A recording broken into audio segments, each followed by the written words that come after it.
Passamos a palavra ao estimado orador e apoiador da fraternidade, Divaldo Franco, que nos brindará com o tema A Verdadeira Caridade. Queridas amigas, queridos amigos, e agora vos chamo de irmãos. Permaneça conosco a paz do Senhor. A humanidade comoveu-se quando foi publicado um livro, Nesta Noite, a Liberdade. O livro transformou-se em uma película cinematográfica, narrando a vida incomparável de Mohandas Karamchand. A obra cinematográfica foi homenageada com vários Oscars e comoveu o mundo pela inteireza moral com que aquele homem frágil como a cana de bambu dobrou o Império Britânico, sensibilizou o mundo e morreu, proclamando o nome de Deus. O autor desse livro, Dominique Lapierre, percebeu que a vida do Mahatma ensejou-lhe uma projeção mundial e também uma sólida fortuna. Nasceu-lhe um sentimento de gratidão pela Índia e, certa feita, tomou conhecimento de que Benares, a veneranda capital, banhada pelo Ganges, atravessava um período de miséria maior do que o habitual. Sensibilizado, lembrou-se dos dias e das noites em que, diante daquelas águas pútridas, denominadas sagradas, verteu pranto e sorrisos, acompanhando a trajetória daquele homem que saiu da África do Sul, inspirado por um livro de Leon Tolstói, que narrava estar o reino dos céus dentro do coração. E percebeu que devia muito à Índia. Não importava que a Índia fosse uma antiga possessão da Inglaterra. Importava que agora, numa miséria pior do que antes, suplicava ao mundo compaixão e socorro. Ele, que lhe devia tanto, resolveu retornar a Benares. Desejava pagar a dívida que, de alguma forma, atormentava-lhe os sentimentos. E foi olhando aquelas águas em que os párias mergulhavam para recolher dos cadáveres objetos que pudessem ainda ser revendidos, que ele escreveu um dos mais belos livros do século passado. Deu a esse livro o título Muito Além do Amor. Se o amor é a alma de Deus que nos dá vida, muito além de Deus está esse amor que Dominique Lapierre coloca na alma sensível de uma jovem mergulhadora do Ganges. Ele percebeu que do outro lado, onde eram queimados alguns cadáveres e os seus restos atirados às águas, havia um grupo de crianças que se tornara mergulhadores profissionais.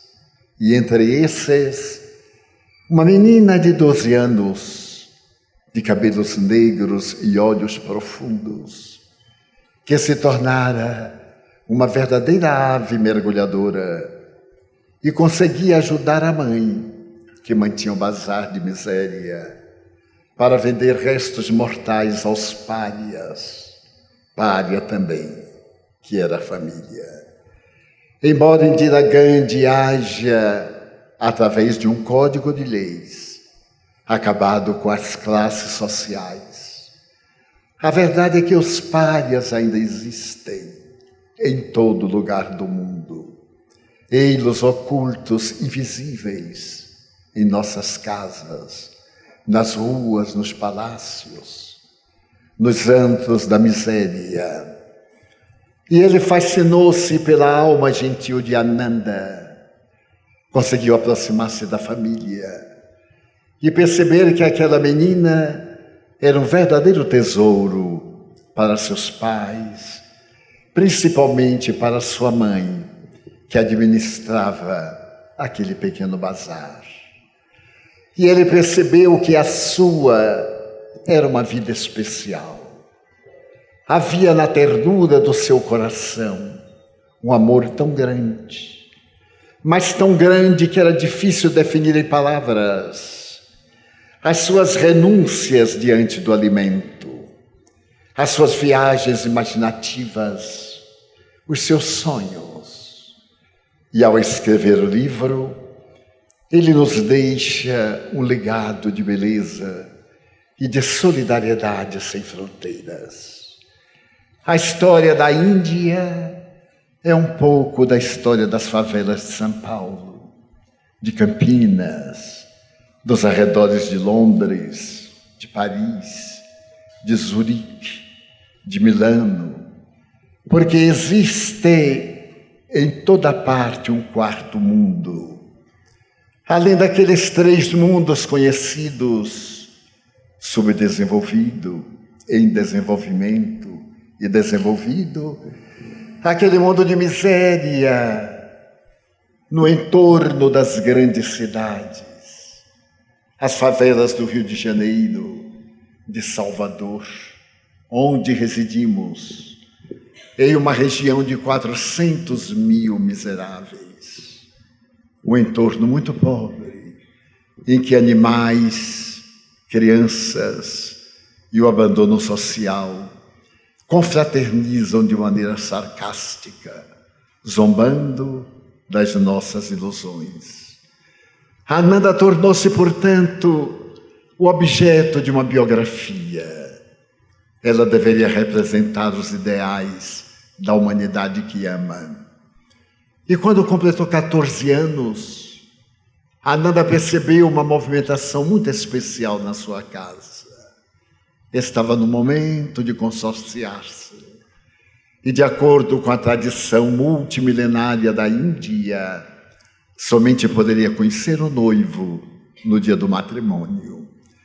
Mas, sendo uma menina muito vivaz, como todas as meninas, podia perceber a entrada e saída de senhores e de jovens masculinos em acertos contínuos a respeito do dote para a boda. Estava feliz porque seguia a tradição do seu povo que ela amava com um devotamento ímpar, mas também um povo que estava sendo sacudido por uma mulher estranha, que viera de um país distante e que pretendia, por certo, substituir os seus pelo Deus branco que carregava e que procurava colocar em toda parte. Uma antipatia natural tomou de conta da alma juvenil por aquela mulher estranha, vestida por 4 metros de tecido branco debruado de azul, que havia criado uma ordem religiosa de nome as Irmãs da Caridade. Mas o que lhe interessava agora era sobretudo o seu lar. Era necessário oferecer 2 vacas e alguns outros bens aos pais do noivo, que por sua vez dariam também um dote à menina encantadora, de pele negra e de olhos sonhadores. Faltando 2 meses apenas para a boda, Ananda banhava-se em uma cascata e percebeu na face ligeira despigmentação. Acreditando tratar-se de uma coisa de só menos importância, ela tentou limpar e não conseguiu. Tomando de um graveto no chão, cravou com força Percebeu o arranhão, mas não sentiu nada. Narrou esse fato estranho à sua mãe, que foi tomada de surpresa. E no dia seguinte, um daqueles curandeiros que andam pelas ruas de praticamente todo o mundo, submeteu a filha a uma observação. E depois que ele a examinou com uma lente, trouxe o diagnóstico fatal: hanseníase. Ananda estava com lepra. E apesar de serem leprosos morais, ainda podiam receber um pouco da luz do sol. A sua lepra era muito cruel, porque nunca poderiam ficar numa postura que projetasse sombra sobre alguém. Porque a simples sombra tornava também miserável aquela vítima. E Ananda passou a ser vista em casa como uma réproba. Uma semana depois, quando despertou para tirar-se as águas do Ganges, a família havia feito um círculo e no meio dele uma gamela com alimento. Ela compreendeu, ia ser envenenada. Ali estavam também alguns trajes, uma trouxa, uma bacia e o alimento ao lado de poucas moedas. Sem dizer uma palavra, dobrou-se, alimentou-se, todos de costas, a porta escancarada, e ela saiu. Estava com 14 anos. Mais adiante ela sentiu fogo terrível no estômago devorando-a e tombou em convulsões com hemoptises volumosas. Mas sobreviveu. Conseguiu sobreviver. E não tendo ninguém, começou a acompanhar aquele monte de pardais. Pardais humanos que recheiam praticamente as cidades todas do mundo.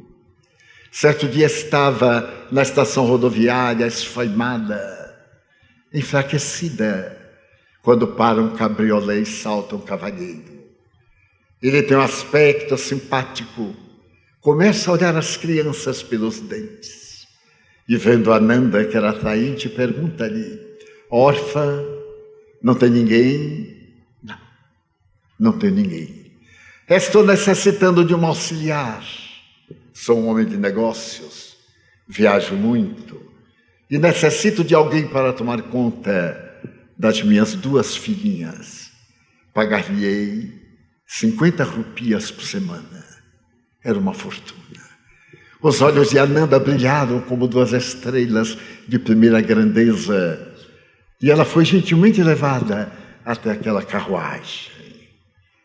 Tomada pelos sonhos e as fantasias infantis, ela percebeu que a carruagem corria pela cidade, afastava-se do centro, afastava-se da periferia e perdia-se por estradas poeirentas.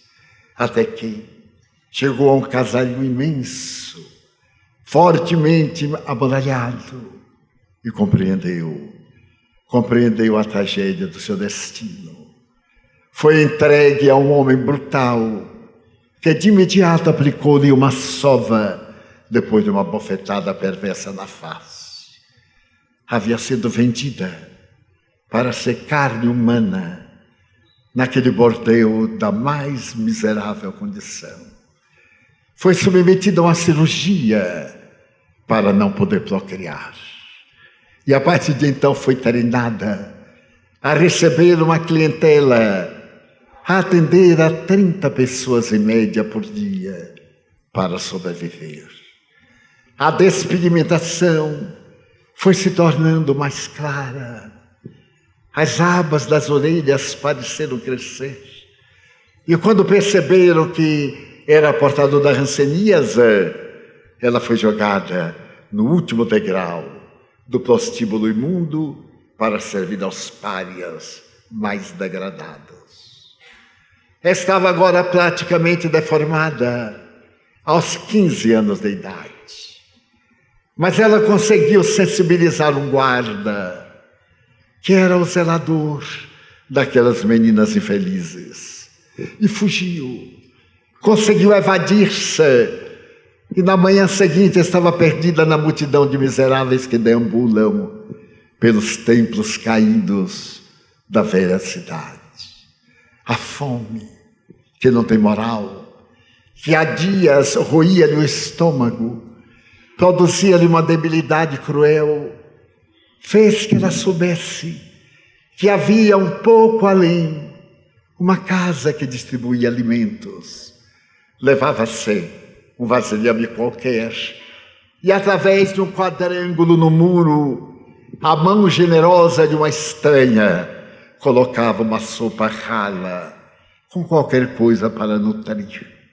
E Ananda veio a saber que se tratava de uma das casas daquela estrangeira que estava matando seus deuses, a quem ela tanto antipatizava. Mas não tendo moral a fome, ela entrou na fila imensa e foi percebendo que de repente a portinhola fechou. Não havia alimento para todos. Mas um portão de madeira rangeu nos gonjos enferrujados e uma senhora forte saiu na sua direção. Acercou-se-lhe, puxou-a pelo braço, olhou-a no rosto e levou-a para dentro dos muros. Perguntou-lhe o nome. Ananda. Ananda, você tem lepra. Ela baixou a vista. Não havia uma terapêutica própria. Era o óleo de Shalmugra. Era nada mais do que uma ilusão. Mas ela passou a encontrar uma esteira para poder deitar-se, a receber a bondade daquela senhora, a irmã Bandona, que a adotou praticamente como filha.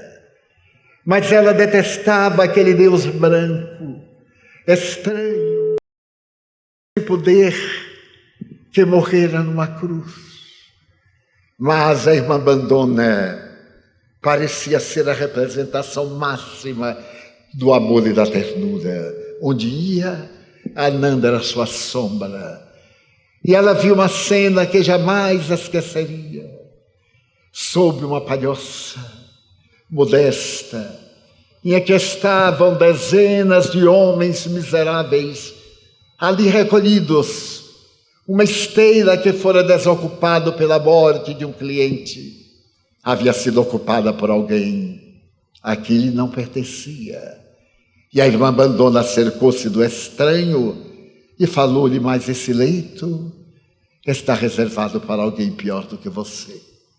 E o homem, em um gesto atrevido, escarrou-lhe na face, e toda aquela multidão que ela amparava atirou-lhe vaso noturno, pedaços de madeira, pedras. E a irmã Bandona permaneceu estoica, sem dizer uma palavra. A menina correu e escondeu-se-lhe atrás. E ela levantou a voz docemente, como o canto de uma ave ferida, e começou a balbuciar uma oração no idioma Palis. A paz retornou suavemente. E Ananda, dominada pelas lágrimas, segurou as mãos daquela senhora gentil, que não teve uma palavra de revolta contra aqueles a quem amparava, e disse: receba-me também, para que eu possa ser uma de vós.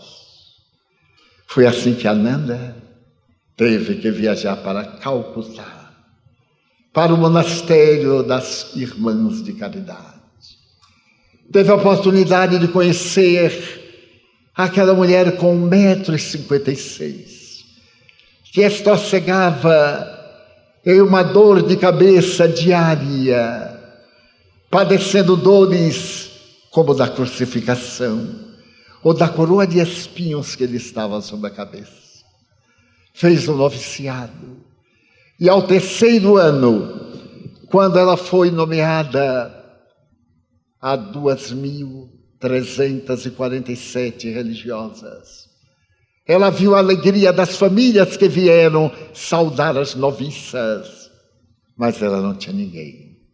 Olhou a multidão, foi vestida de noiva para a consagração conforme a sua religião. Deitou-se no solo, abriu os olhos, fechou-os, recebeu a bênção, a aliança do esponsório. E quando se levantou, viu uma mão negra que se agitava. Era a irmã Abandona. Ela viera de Benares a Calcutá para ver a sua filha entregar-se a Deus. Abraçaram-se. E a menina passou a dedicar a sua vida a recolher nas latas de lixo aqueles indivíduos ainda vivos que foram jogados para as carroças carregarem e ter a oportunidade de morrer, já que tão lentamente se extinguiam as vidas. Foi então que Madre Teresa se encontrava em Roma. Havia tido um encontro com a jovem mais fotografada do mundo, Lady Di. Divorciara-se fazia pouco. Estava com a alma sensibilizada e o coração sedento de ternura. Uma experiência aflitiva aqui, outra busca de ternura acolá, quando conheceu Madre Teresa. Leve-me, torne-me uma das suas irmãs de caridade, pediu a mãe do futuro rei da Inglaterra. E Madre Teresa lhe redarguiu: princesa, Deus a pôs na terra para ser princesa e não para ser uma irmã de caridade. Se a senhora vier para minha ordem, será apenas uma a mais.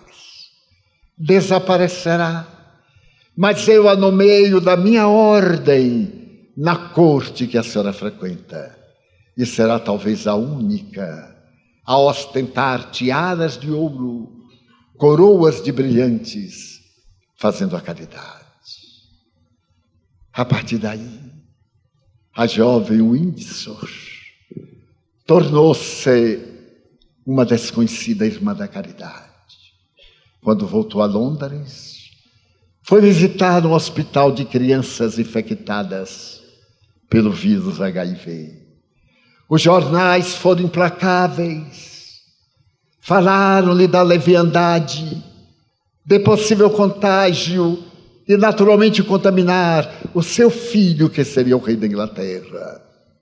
Mas ela não deu importância. Ela havia encontrado um outro objetivo para a vida. Esteve em Angola, visitou os campos minados, viu as crianças despedaçadas, os membros amputados, e envolveu-se numa batalha silenciosa contra as minas terrestres. E teve a vida arrebatada na velocidade tremenda da Périphérique em Paris, quando estava num dos seus momentos de gozo. Mas Ananda prosseguiu no seu mistério, e a Madre Teresa soube que irrompera no mundo uma pandemia devastadora. Ela começara inesperadamente em Los Angeles. Um jovem cabeleireiro gay apareceu com um câncer de Kaposi. Naturalmente recebeu um diagnóstico assustador, mas como era muito belo, procurou cuidar da maquiagem, mas a enfermidade desconhecida atacou do sistema digestivo e aftas, da língua ao estômago, devoraram-lhe velozmente o corpo, e ele apodreceu antes de viver. Feita a necrópsia, não se pôde compreender que enfermidade era aquela. Logo depois, em Nova York, alguém tem uma morte semelhante. E mais tarde, em Miami, e a Organização de Saúde norte-americana põe-se de pé, comunica a ONU, mas comunica sobretudo a Organização Mundial de Saúde. Era uma pandemia estranha. Um jovem que era comissário de bordo da KLM também aparece com câncer de Kaposi. E a sua vida se transforma no inferno. Quando o serviço de saúde vai ao seu apartamento em Nova York, encontra uma caderneta com as suas anotações, o seu diário, o nome dos parceiros. E a caça às bruxas começa para ver quais aqueles que estariam infectados. É feito o levantamento e é dada a presença de algo semelhante em São Paulo, no Rio, em Hong Kong. E então se percebe que uma doença perversa, totalmente desconhecida, que ataca o macaco barriga verde na África, havia se transferido para o organismo humano com uma ingerência de mortes terríveis. Era a chegada da AIDS. Aqueles anos 80 foram os anos de uma outra lepra. Os homossexuais começaram a ser perseguidos. Quase que se repetiram as fogueiras inquisitoriais, até que a enfermidade cruel alastrou-se, tomou conta dos heterossexuais. Foi transmitidas aos recém-nascidos aquelas chagas purulentas de 42 milhões de infectados que continuam infectando, estão registrados hoje na Organização Mundial de Saúde, ameaçando a vida. E Madre Teresa de Calcutá, sabendo que em Nova York as mortes eram terríveis, no meio das ruas, alguns recebiam chibatadas e pedradas até a morte, porque eles eram portadores de uma lepra estranha, da ignorância e da conduta que se permitiam, direito que têm todas as criaturas de assumir a conduta que lhe apraz. Ela pediu ao Papa para que lhe permitisse vir a Nova York. E ali, com o cardeal Spellman, ela se ofereceu para cuidar daqueles corpos, daquelas vidas, porque não via ninguém portador de uma desgraça, nem de uma lepra. Ela via Jesus em cada rosto, em cada pessoa que se decompunha em vida, e procurou levantar a bandeira da defesa daquelas vidas. Mas que se podia fazer no bairro mais elegante de Nova York, talvez o bairro mais jovial, onde se encontravam artistas, comunicadores, teatros. Parecia estar empesteado do mal terrível e destruidor. Ela vai ao governador Fox e propõe-se abrir uma casa para atender aqueles corpos e poder prepará-los para a morte. Não deseja salvar nenhum corpo, porque todos os corpos vão morrer. A sua é a missão de salvar vidas para a imortalidade. E quando consegue uma casa de 3 pisos, escreve a Calcutá para que lhe mandem 12 jovens religiosas para cuidarem daqueles filhos do Calvário. E no mês de dezembro, chegam aquelas 12 jovens sonhadoras, entre elas Ananda. A aduana de Nova York nunca viu nada igual. Não tinham nenhuma bagagem. Eram apenas uma bacia de alumínio, um traje 4 metros de tecido branco debruado de azul, uma roupa íntima, um pedaço de sabão massa para higiene, nada mais. Deveriam estar alertas para serem mandadas para qualquer parte do mundo sem fronteiras, para servir à dor, porque a dor não tem pátria. A pátria da dor é a alma da criatura humana. E quando elas vão saindo da alfândega com a sua bagagem, a bandeja, que é o local que tomam o seu banho diário, cai a neve que nunca haviam visto em Calcutá, comem a neve, sorriem e vão para aquele bairro antes tão elegantes, atender os miseráveis que estão morrendo. Ananda encontra um afrodescendente. que a chama docemente de meu anjo da paz. Ela não sabia a razão das doenças. E quando o médico da saúde olhou aquelas meninas, disse-lhes com uma ternura imensa: são tão inocentes, não sabem das misérias, das tragédias humanas, não sabem dos porões da mente, desse abismo que é cada ser, porque o problema da criatura humana é a própria criatura humana. Não há problemas de fora, há problemas interiores que se exteriorizam e retornam aturdindo, ceifando, aniquilando as vidas. Elas não entendiam a razão por quê. A promiscuidade alastrara-se entre aquelas criaturas e eles devoravam o corpo de uma maneira cruel. A tumoração, a febre, aquela problemática digestiva, mas ao mesmo tempo uma libido acentuada que a enfermidade causava.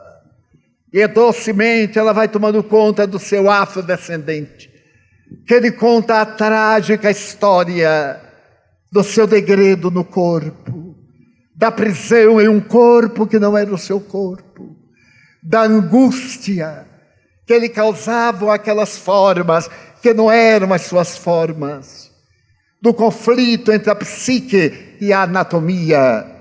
E ela chora de ternura quando Madre Teresa descobre que as penitenciárias da América estavam infestadas da doença perversa e vai ao governador Fox pedir que retire do corredor da morte aqueles que vão morrer e mandem para a casa do coração crucificado de Jesus. Ele se recusa, mas ela apela para a Suprema Corte. Que importa? Eles estão condenados por si mesmos. E vem o primeiro grupo de assassinos perversos, de homens que haviam perdido a sensibilidade. E um deles apaixona-se por Ananda. Ananda desvia-se. Havia agora no seu rosto não mais a continuação da degenerescência da hanseníase. Parece que uma reversão modificara-lhe a face, porque muito além do amor que devotava aos pacientes, possuía todo cuidado para não os contactar, talvez sequer contagiá-los. Havia adquirido o frescor da juventude antes de completar 25 anos. Sabia sorrir e cantar os velhos mantras do Bhagavad Gita, dos Upanishads, narrar as histórias longínquas de Krishna, mas também as doces parábolas do homem branco que morreu na cruz. E todos se comoviam quando ela cantava. O seu paciente especial decompôs-se praticamente nas suas mãos. E ela cerrou-lhe os olhos, cantando mantra, aquelas 3 letras sagradas das tradições pareciam recuar na sala triste da enfermaria humilde, como o canto de uma cotovia que sangrava. E o seu adversário perseguidor, homicida, insensível, vendo a certo dia dobrada sobre um outro paciente, retirou da artéria do braço, em uma ampulha de injeção, o sangue, e aplicou-lhe no glúteo. E lhe disse: você não me quer, porque eu tenho o vírus do HIV. Agora você está contaminada. Mas se lhe dar a menor importância, ela redarguiu que não o queria, porque não se pertencia a si mesma. Ela havia consorciado a sua vida com o amor. O amor que bradava do Gólgota: perdoa-os, meu Pai, eles não sabem o que fazem. O amor pela humanidade que chora, entre inimigos, entre amigos. E ao coçar o glúteo, suavemente, ela acompanhou o algoz e cantou também para ele no momento da sua morte. Dominique Lapierre faz uma análise da AIDS, apresenta pela primeira vez em linguagem popular toda a história, a possibilidade daquele macaco da barriga verde, estando talvez no ombro de alguma mulher afro, ter-lhe arranhado o ombro e o vírus haver passado, inoculado na medula, adquirindo uma mutação, tornando-se terrível para o organismo humano, podendo ficar inoculado 10 anos, até o instante que o organismo se debilitasse e vorazmente tomava conta do corpo, com a crueldade de experimentar mutação, mesmo quando já instalado no corpo, razão pela qual até o momento não se pôde fazer uma vacina. Mas o carinho daquelas meninas de Madre Teresa que volta a Calcutá continua reinando ali como algo muito além do amor, sem fronteiras. Cada uma delas era de um país diferente, cantando o mesmo hino da solidariedade, da fraternidade. E por volta de 1990, quando o regime de Mao Tse-tung cede lugar a uma nova proposta socialista na Índia, ou melhor, na China, e aquele país abre as suas portas ao Ocidente, ao lado dos 6 tigres que vêm da Ásia, abre-se também a oportunidade de receber-se Madre Teresa de Calcutá para atender crianças cegas, loucas, em uma casa de caridade.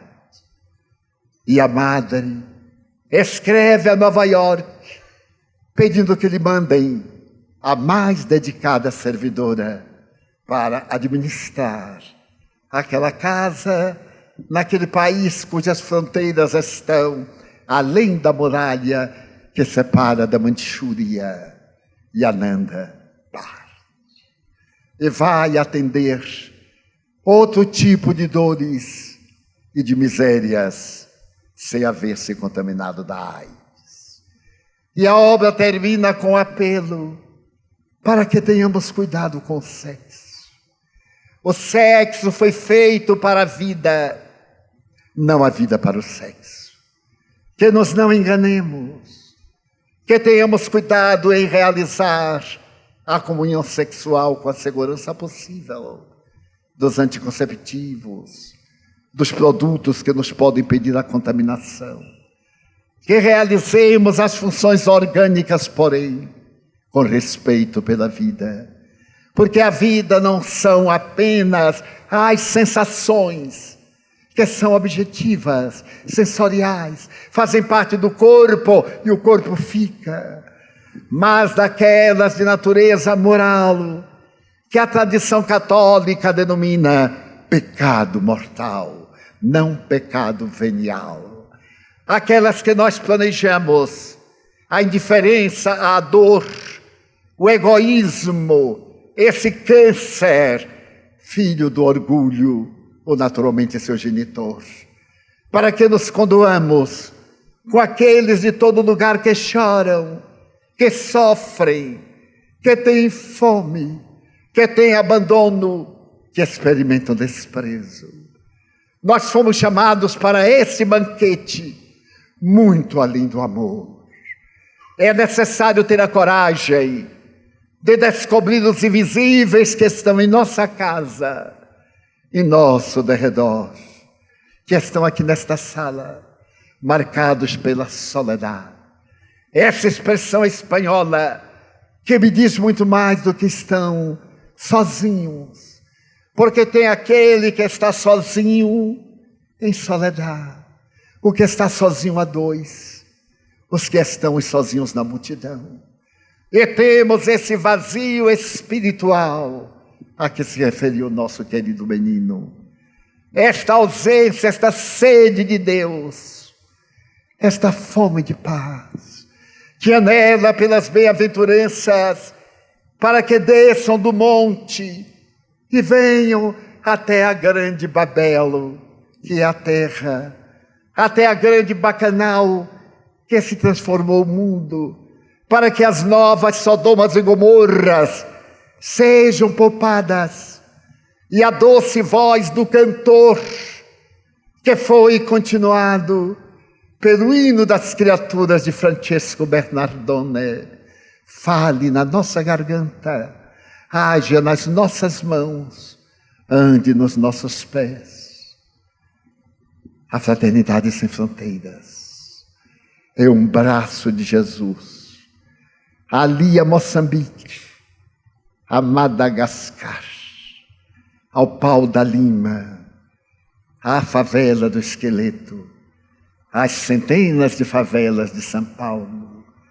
Se não pudermos ir lá nas terras distantes de Moçambique, ao solo de Maputo, se não pudermos viajar na direção daquele pedaço de país inundado periodicamente pelos sofrimentos e permanentemente pelo abandono, que façamos do nosso coração a casa da caridade, e que Ananda, porque quase todos nós temos um pouco de Ananda no coração, carregamos um pouco de ranceníase, que ainda não veio para fora, mas que está lá dentro, que possamos cantar: bem-aventurado irmão fogo, que purificas os metais, bem-aventurada irmã chuva, que diminui a aspereza do chão e a ardência do solo.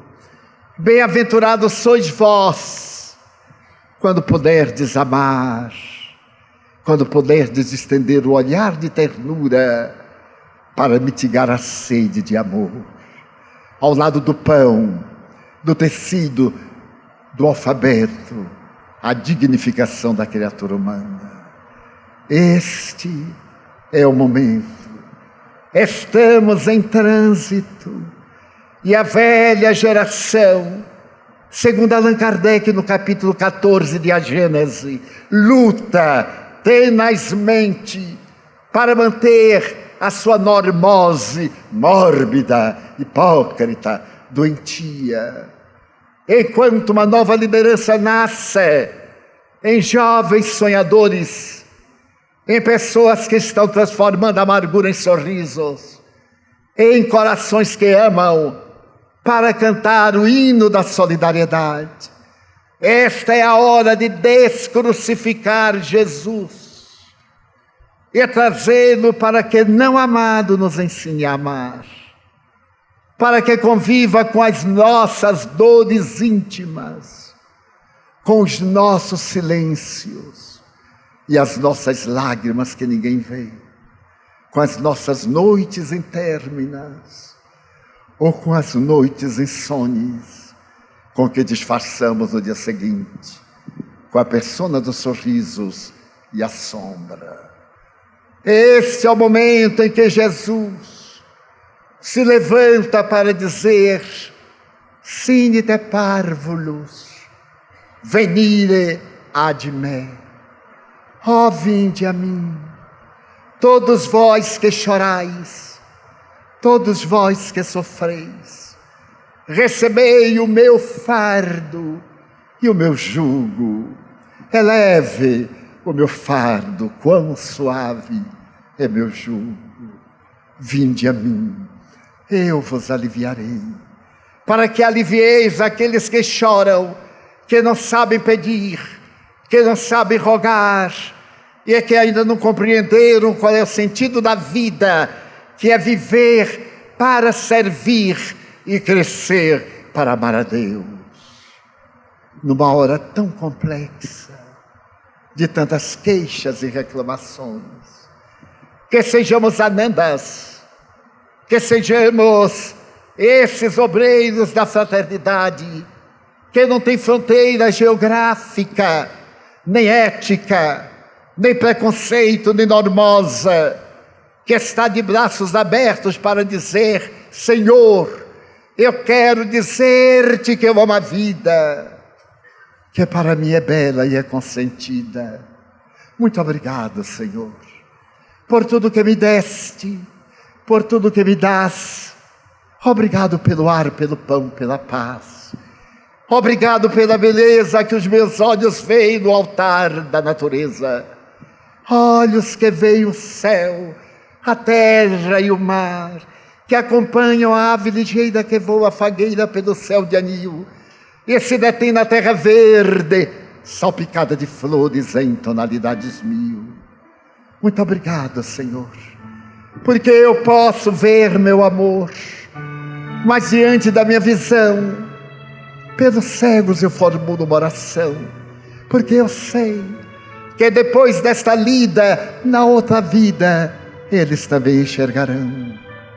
Muito obrigado, Senhor, pelos ouvidos meus, que me foram dados por Deus, ouvidos que ouvem o tamborilar da chuva no telheiro, a melodia do vento nos ramos do olmeiro, as lágrimas que vertem os olhos do mundo inteiro.